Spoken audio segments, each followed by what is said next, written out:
சத்திய வசனம், இது தேவனின் வசனம்.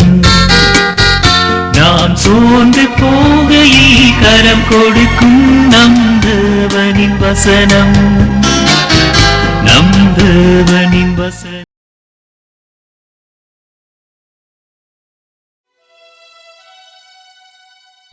ராஜாக்களின் முதலாம் புஸ்தகம் 18ஆம் அதிகாரம். 1. அநேக நாள் சென்று 3ஆம் வருஷமாகையில் கர்த்தருடைய வார்த்தை எலியாவுக்கு உண்டாகி, நீ போய் ஆகாப்புக்கு உன்னை காண்பி, நான் தேசத்தின் மேல் மழையை கட்டளையிடுவேன் என்றார். 2. அப்பொழுது எலியா ஆகாப்புக்கு தன்னை காண்பிக்கப் போனான். பஞ்சமோவெனில் சமாரியாவிலே கொடிதாயிருந்தது. 3. ஆனபடியால் ஆகாப் அரமனை விசாரிப்புக்காரனாகிய ஒபதியாவை அழைப்பித்தான். ஒபதியா கர்த்தருக்கு மிகவும் பயந்து நடக்கிறவனாயிருந்தான். 4. ஏசபேல் கர்த்தரின் தீர்க்கதரிசிகளை சங்கரிக்கிற போது ஒபதியா 100 தீர்க்கதரிசிகளைச் சேர்த்து அவர்களை கெபிக்கு 50 பேராக ஒழித்து வைத்து அவர்களுக்கு அப்பமும் தண்ணீரும் கொடுத்து அவர்களை பராமரித்து வந்தான். 5. ஆகாப் ஒபதியாவை பார்த்து, நீ தேசத்தில் இருக்கிற எல்லா நீரூற்றுகளிடத்திலும் எல்லா ஆறுகளிடத்திலும் போ, நாம் சகல மிருக ஜீவன்களையும் சாகக் கொடாமல் குதிரைகளையும் கோவேறு கழுதைகளையுமாவது உயிரோடே காப்பாற்றும்படிக்கு நமக்கு புல் அகப்படுமா என்று பார் என்றான். 6. அப்படியே தேசத்தைச் சுற்றி பார்க்கும்படி அதை பகுத்து கொண்டு ஆகாப் ஒரு வழியாயும் ஒபதியா வேறொரு வழியாயும் போனார்கள். 7. ஒபதியா வழியில் போகும்போது எலியா அவனுக்கு எதிர்ப்பட்டான். அவன் இவனை இன்னான் என்று அறிந்து முகங்குப்புற விழுந்து, நீர் என் ஆண்டவனாகிய எலியா அல்லவா என்று கேட்டதற்கு 8. அவன், நான் தான், நீ போய் இதோ எலியா வந்திருக்கிறான் என்று உன் ஆண்டவனுக்குச் சொல் என்றான். கர்த்தருக்குள் பிரியமானவர்களே, ஆண்டவராகிய இயேசு கிறிஸ்துவின் புண்ணிய நாமத்தினாலே சத்திய வசன நிகழ்ச்சியை காண்கின்ற உங்கள் ஒவ்வொருவரையும் ஆண்டவர் ஆசீர்வதிப்பாராக. நீங்கள் எங்களுக்காக ஜெபியுங்கள், நாங்களும் உங்களுக்காக தொடர்ந்து ஜெபம் செய்து வருகிறோம். வேதாமத்திலே தீர்க்கதரிசிகளின் என்ற தலைப்பிலே நம்முடைய வாழ்க்கையிலே எலியாவை குறித்து நாம் தொடர்ந்து கற்று வருகிறோம். எலியாவின் தேவன் நம்முடைய தேவன் என்று சொல்லி நாம் பாடுகிறது உண்டு. எலியா என்கிற ஒரு தீர்க்கதரிசி சிறந்த ஒரு தீர்க்கதரிசி. அந்த தீர்க்கதரிசியினுடைய வாழ்வில் அநேக நல்ல படிப்பினைகளை நாம் கற்றுக்கொள்ள ஆண்டவர் உதவி செய்து வருகிறார்.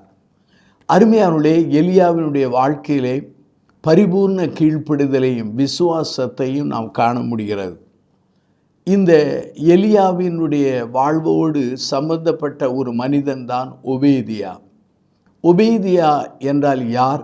ஆகாப் என்கிற ராஜாவின் அரண்மனையின் அதிகாரியாயிருந்தார். ஒரு கோணத்தில் சொல்ல வேண்டுமென்றால் இவன் ஒரு அரசியல்வாதி, அது மாத்திரமல்லாமல் ஒரு உயர்ந்த அதிகாரி என்று சொல்லலாம், அரசாங்க அதிகாரி என்று சொல்லலாம். இந்நாட்களிலே ஆண்டவரை ஏற்றுக்கொண்ட அல்லது நல்ல ஒரு அரசியல்வாதியோ அல்லது ஆண்டவரை ஏற்றுக்கொண்ட ஒரு அரசாங்க அதிகாரியோ நாம் காண்பது மிக மிக அரிது. இருக்கிறார்கள், இல்லை என்று நான் சொல்லவில்லை, ஆனால் எண்ணிக்கையிலே மிக சொற்பமாக காணப்படுகிறார்கள். பிலிப்பியர் நிருபம் 4ஆம் அதிகாரம் 22 அங்கே வேதவசனம் மிக தெளிவாய் சொல்கிறது, ராயனுடைய அரண்மனையில் உள்ளவர்கள் எல்லாரும் உங்களை வாழ்த்துகிறார்கள் என்று அப்போஸ்தலனாகிய பவுல் எழுதுகிறார். ஆங்கில வேதாமத்திலே ராயன் என்கிற இடத்திலே சீசர் என்ற ஒரு வார்த்தை வருகிறது. ஆகவே அந்த அருமையான அரண்மனையில் உள்ள அநேகர் ஆண்டவரை ஏற்றுக்கொண்ட அந்த நிலையை அருமையான அப்போஸ்தலனாகிய பவுல் விளக்குகிறார். 1 ராஜாக்கள் 18ஆம் அதிகாரம் 3வது வாக்கியத்தை வாசித்து பாருங்கள். இவன் ஆகாப் ராஜாவினுடைய அரண்மனை விசாரிப்பு அதிகாரி. ஆகாபுக்காக எல்லாவற்றையும் செய்தவன். ஆகாப் இருக்கிறதிலே மோசமான ராஜா, ராஜாக்களிலே மிகவும் மோசமான ராஜா. அதே சமயத்தில் அவனுடைய மனைவி எசேபேல் யெகோவாவாகிய கர்த்தரை விட்டுவிட்டு பாகாலையும் அந்நிய தெய்வத்தை வழிபடுவதற்கு அவள் தூண்டி அதை செய்து வந்தாள். இன்னும் சொல்ல வேண்டுமென்றால் ஆண்டவருடைய மெய்யான தீர்க்கர்களையும் ஊழியர்களையும் கொலை செய்து அந்த ஆண்டவரை மக்கள் விட்டுவிட்டு பாகாலை வணங்குவதற்குரிய முழு முயற்சியிலே அவள் ஈடுபட்டாள். அவளுடைய கணவன் அவளுக்கு ஒத்தாசையாக இருந்தார். இப்படிப்பட்ட மத விரோதிகள் அல்லது இருள் நிறைந்த காலத்திலே இந்த ஒபேதியா என்பவன் அங்கே ஆகாப் ராஜாவிற்கு அடுத்த ஒரு உயர் அதிகாரியாய் காணப்பட்டான். அருமையானவர்களே, பலர் கேட்பார்கள், இந்த ஒபேதியா எவ்வாறு இந்த ஆகாப் ராஜாவோடு பணிவிடை செய்தார்? இது ஒரு நல்ல சாட்சி இல்லை என்று கண்டனம் பண்ணல் உண்டு. ஆனால் சில சமயங்களிலே நாம் எதிர்பார்க்காத சூழ்நிலையிலே ஆண்டவருக்கு உடைய விரோதிகள் மத்தியிலே கூட சில தேவ பிள்ளைகளை தேவ மகிமைக்காக அவர் எழுப்பி வருகிறது நமக்கு ஆச்சரியமாக காணப்படுகிறது. அருமையானவர்களே, இந்த ஒபேதியாவை குறித்து நாம் கற்றுக்கொள்ளப் போகிறோம். ராஜாவாகிய ஆகாப் ஒபேதியாவை அழைத்து எங்கேயாவது மாற்றுக்கோ அல்லது குதிரைக்கோ அங்கு புல் கிடைக்குமா என்று பார்த்து வா என்று அனுப்புகிறார். அப்படி பார்த்து வரும்படியாக இந்த ஒபேதியா செல்லும் பொழுது ஆண்டவராகிய கர்த்தர் எலியாவிடத்தில் சொல்கிறார், நீ ஆகாப்புக்கு உன்னை காண்பி என்று சொன்னார். நீங்கள் 1 ராஜாக்கள் 17ஆம் அதிகாரத்தை நீங்கள் வாசிப்பீர்கள் என்றால், நீ கேரித் ஆற்றங்கரையிலே ஒளிந்து கொள் என்றார். இப்பொழுதோ உன்னை காண்பி என்று சொல்கிறார். அப்பொழுதுதான் இந்த ஆகாப்பினுடைய அரண்மனை வேலைக்காரனாகிய ஒபேதியாவுக்கும் இந்த தீர்க்கனாகிய எலியாவுக்கு இடையில் உள்ள உரையாடலானது 1 ராஜாக்களின் புஸ்தகம் 18ஆம் அதிகாரம் 1 நாம் 16 வாக்கியங்களை நாம் காண முடிகிறது. அருமையானவர்களே, இந்த ஒபேதியாவை குறித்த நல்ல காரியங்களை கற்றுக்கொள்ளப் போகிறோம். 1 ராஜாக்கள் 18ஆம் அதிகாரத்திலே 3 பாருங்கள். அவன் கர்த்தருக்கு மிகவும் பயந்து நடக்கிறவனாயிருந்தான். அப்படியானால் அவன் ஆண்டவருக்கு பயந்து நடக்கிறவன். ஆகாப்பிடத்தில் வேலை செய்தார். ஆகாப்பினுடைய வழிகள் தேவனுடைய வழிகள் அல்ல. ஆனாலும் கூட இவன் ஆண்டவருக்கு பயந்து நடந்தான். 1 ராஜாக்கள் 15ஆம் அதிகாரம் 26 ஆகாப்பினுடைய பொல்லாத வாழ்க்கை குறித்து வேதவசனத்தில் பதிவு செய்யப்பட்டிருக்கிறது. அருமையானவர்களே, இவன் கர்த்தருக்கு மிகவும் பயந்து நடந்தான். அதனுடைய பொருள் என்ன? கர்த்தர் யார் என்பதையும் அவருடைய குணங்களை அறிந்து அவர் கடந்த காலங்களிலே தேவ ஜனங்களை வழிநடத்தினதை விசுவாசித்து அவர் ஜீவிக்கிறார் என்கிற பயத்தோடு நடந்த ஒரு மனிதன். அநேகர் சொல்வார்கள், true reverence is always fresh என்று சொல்வார்கள். உண்மையான பக்தி, உண்மையான ஆண்டவருக்கு பயப்படுகிற பயமானது அது எல்லா காலங்களிலும் மிகவும் புதிதாக, அதே சமயத்திலே மிக விழிப்புள்ளதாக காணப்படும். அருமையானவர்களே, இந்த அருமையான ஒபேதியாவை குறித்து ஒரு சில குறிப்புகளை சொல்கிறேன். முதல் குறிப்பு என்ன? அவன் தன்னுடைய இளம் வயதிலிருந்து ஆண்டவரை சேவித்த மனிதன். 1 ராஜாக்கள் 18ஆம் அதிகாரத்திலே 12 பாருங்கள். அவன் ஒபேதியா எலியாவை பார்த்து சொல்கிறான், நான் சிறு வயது முதல் கர்த்தருக்கு பயந்து நடந்தவன் என்று சொல்கிறான். சிலர் வாலிப வயதிலே கர்த்தருக்கு பயந்து நடக்க ஆரம்பிப்பார்கள். சிலர் முதிர் வயதிலே கர்த்தருக்கு பயந்து நடக்க ஆரம்பிப்பார்கள். ஆனால் இந்த ஒபேதியா என்பவன் சிறு வயதிலிருந்து கர்த்தருக்கு பயந்து நடந்த மனிதன். நம்முடைய பிள்ளைகள், நம்முடைய சமுதாயத்தினுடைய பிள்ளைகள் சின்ன வயதிலிருந்து ஆண்டவரை ஏற்றுக்கொண்டு ஆண்டவருக்காக பயந்து வாழ்வார்களானால் எவ்வளவு மகிழ்ச்சிக்குரிய ஒரு காரியமாகும். ஆன்மீக எழுப்பதில் இல்லாத காலம், ஆன்மீகத்திலே இருள் நிறைந்த ஒரு காலம், பொல்லாதவர்களுடைய கரங்களிலே ஆட்சி இருந்த அந்த காலத்திலே இந்த ஒபேதியா ஆண்டவருக்கு சிறு வயதிலிருந்து அவன் பயந்து நடந்தான். ஒருவேளை அதனுடைய அர்த்தம் என்ன, பொருள் என்ன? பெற்றோர்கள் ஆண்டவருக்குள் அவனை வழிநடத்தியிருக்கலாம், அல்லது தேவ மனிதர்கள் வழிநடத்தியிருக்கலாம், ஆனால் இதற்கு வசனங்கள் நமக்கு சுட்டி காண்பிக்க முடியவில்லை. அருமையானவர்களே, நம்முடைய சிறு பிள்ளைகளை அல்லது நம்முடைய பிள்ளைகளை சிறு வயதிலிருந்து ஆண்டவருக்கு பயந்து நடக்க நாம் பழக்குவிக்க நாம் அழைக்கப்படுகிறோம். இரண்டாவதாக, அவன் ஆண்டவரை மிக உண்மையாக அவருக்கு பயந்து நடந்து சேவித்தான். உண்மையாக சேவித்தான். இது மிக முக்கியமானது. அநேகர் வெளிப்படையாக ஆண்டவரை சேவிப்பார்கள், ஆனால் உள் வாழ்க்கையிலே ஆண்டவரை சேவிக்க மறப்பார்கள். வெளியே கர்த்தரை துதிப்பார்கள், ஆனால் உள் வாழ்க்கையிலோ ஆண்டவருக்கும் அவர்களுடைய இருதயமும் தூரமாயிருக்கும். ஆனால் இவனுடைய உள் எண்ணங்கள் எல்லாமே ஆண்டவருக்கு உண்மையாக பயந்து நடந்து சேவித்தான். ஆகாப்பிடத்தில் வேலை செய்தான் உண்மை, ஆனால் அவனுடைய எண்ணங்களை எல்லாம் தேவன் விரும்புவதை தான் செய்தான். இந்த செய்தியை கேட்டுக்கொண்டிருக்கிற சகோதர சகோதரிகளே, உங்கள் வாழ்க்கையிலே உங்களுடைய ஜீவியத்திலே ஆண்டவரை உள் உணர்வோடு அல்லது உண்மையாக ஆண்டவரை சேவித்து நடக்கிறீர்களா? மூன்றாவதாக, இந்த ஒபேதியா என்பவன் தியாக மனப்பான்மையோடு ஆண்டவரை சேவித்தான். இவன் வாழ்ந்த காலம் இருள் நிறைந்த காலம் என்று சொன்னேன். ஆகாப் என்பவன் பயங்கரமான ஒரு ராஜா. அவனுடைய மனைவி எசேபேல் கர்த்தருக்கு விரோதமாக, கர்த்தருடைய ஊழியர்களுக்கு விரோதமாக வாழ்ந்த ஒரு பெண்மணி. அநேக ஊழியர்களை, தீர்க்கர்களை கொன்ற ஒரு பெண்மணி. அப்படிப்பட்ட காலத்திலே அநேகரை அவள் கொன்று போட்டாள். ஆனால் அந்த ஒபேதியா என்ன செய்தான்? 100 தீர்க்கர்களை கண்டுபிடித்தான். 2 குகைகளிலே 50 பேராக ஒளித்து வைத்து உண்ண உணவும் அதே சமயத்திலே அவர்கள் குடிக்க தண்ணீரையும் கொடுத்து அவர்களை பாதுகாத்தார். ஆகாபிடத்திலே வேலை செய்து கொண்டே, எசேபேலுடைய ஆளுகைக்குள்ளே இருந்து கொண்டே இப்படி கர்த்தருடைய தாசர்களை அவன் பாதுகாத்தது ஒரு தியாக நிலைமையாகும்.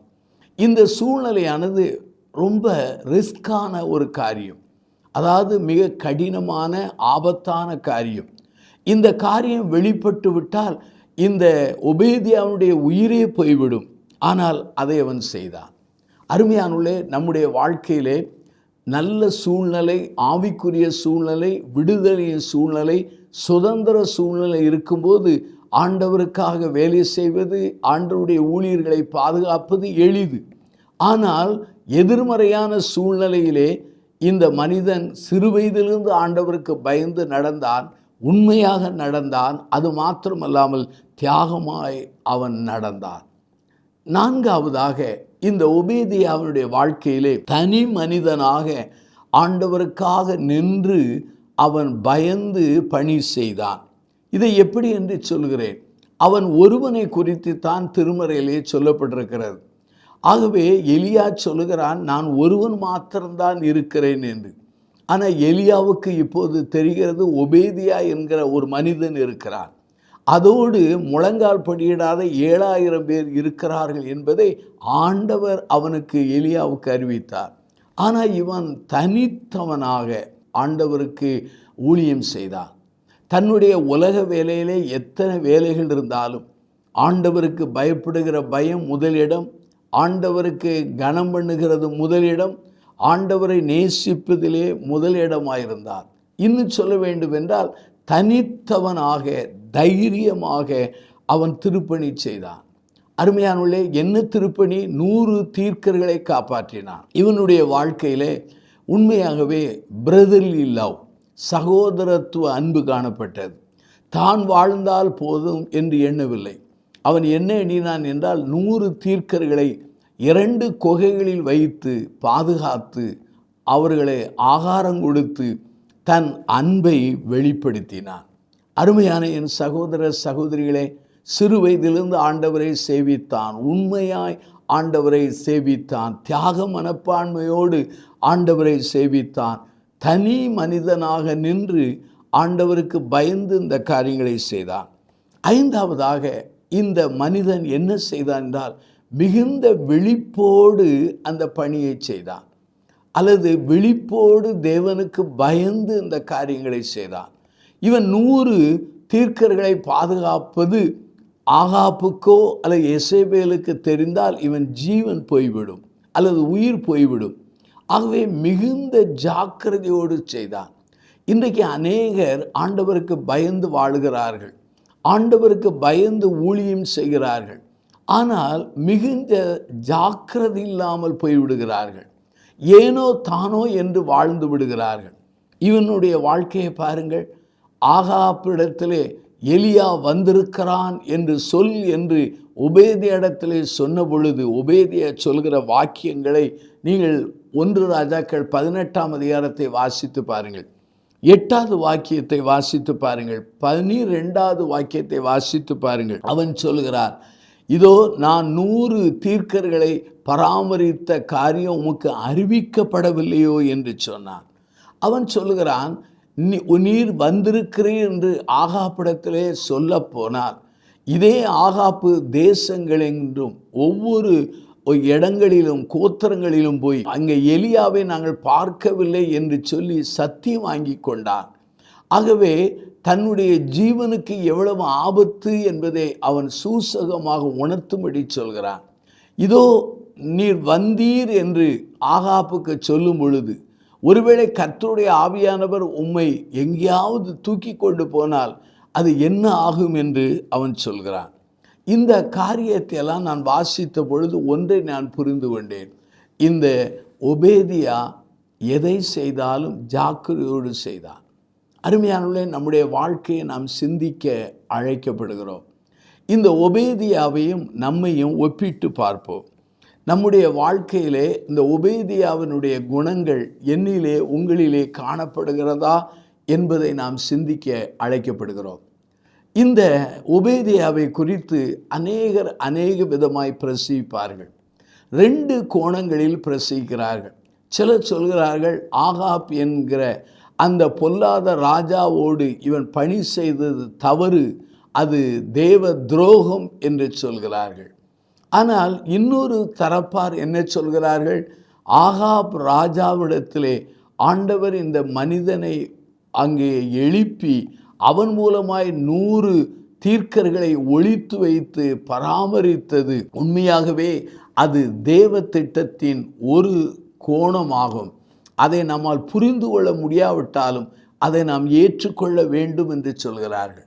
நான் இந்த 2வது கருத்தை நான் அதிகமாய் நம்புகிறேன். ஒருவேளை ஆண்டவருடைய விரோதிகள் மத்தியிலே அல்லது ஆண்டவரை எதிர்க்கிற மக்கள் மத்தியிலே சிலரை ஆண்டவர் தனக்காக எழுப்பி தன் திட்டத்தை செய்ய வைக்கிறதை நான் பார்த்திருக்கிறேன். அருமையானவர்களே, அரசாங்கத்திலோ அல்லது மக்கள் மத்தியிலோ சிலரை ஆண்டவர் தமக்காக எழுப்பி ஒரு இரகசிய சீடனை போல வைத்து பயன்படுத்தி வருகிறதை என் அனுபவங்களிலே பார்த்திருக்கிறேன். அருமையான என் சகோதர சகோதரிகளே, நம்முடைய ஜீவியத்தை நாம் ஒபேதியாவோடு ஒப்பிட்டு பார்ப்போம்.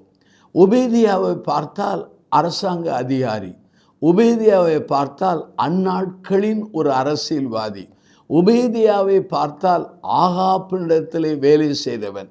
ஆனால் அவனுடைய கேரக்டர், அவனுடைய அணுகுமுறை, அவனுடைய பண்புகளை பார்த்தால் ஒரு தேவ மனிதன், தேவ ஊழியனை போல அவன் காணப்படுகிறான். எலியாவை ஆண்டவர் கேரித்த ஆற்றங்கரையிலே ஒளித்து வைத்து பாதுகாத்தார். ஆனால் இந்த ஒபேதியாவோ 100 தீர்க்கர்களை ஒளித்து வைத்து பாதுகாத்தார். ஆண்டவர் நடத்துகிற விதங்களை நம்மால் புரிந்து கொள்ள முடியவில்லை.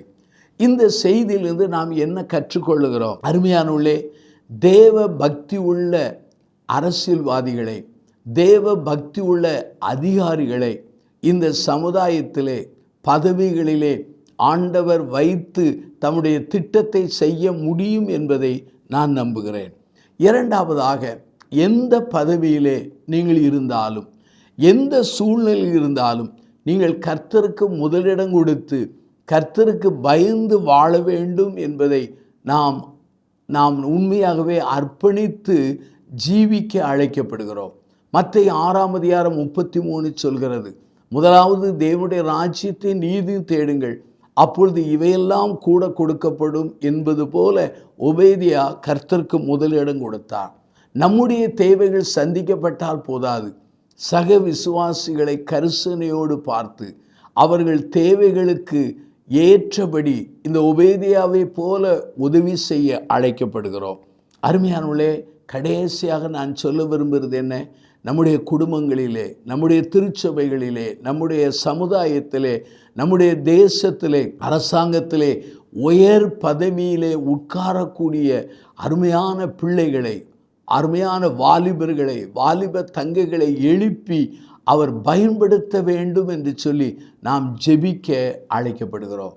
இந்த செய்தியை கேட்டுக்கொண்டிருக்கிற சகோதர சகோதரிகளே, ஒபேதியாவோடு நம் வாழ்க்கையை ஒப்பிட்டு பார்ப்போம். கண்களை மூடி பிரார்த்தனை செய்வோம். அன்பின் ஆண்டவரே, இந்த செய்தியை கேட்ட மக்களை ஆசீர்வதியும்.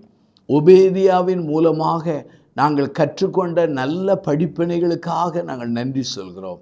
உம்முடைய வார்த்தைகள் எங்களை தொட்டு எங்களை சரியான செயல்படுத்துகிற நிலைக்கு கொண்டு வரட்டும். இந்த செய்தியை கேட்ட மக்களை ஆசீர்வதியும். இயேசுவின் நாமத்தில் ஜெபிக்கிறோம் ஜீவனுள்ள பிதாவே, ஆமென்.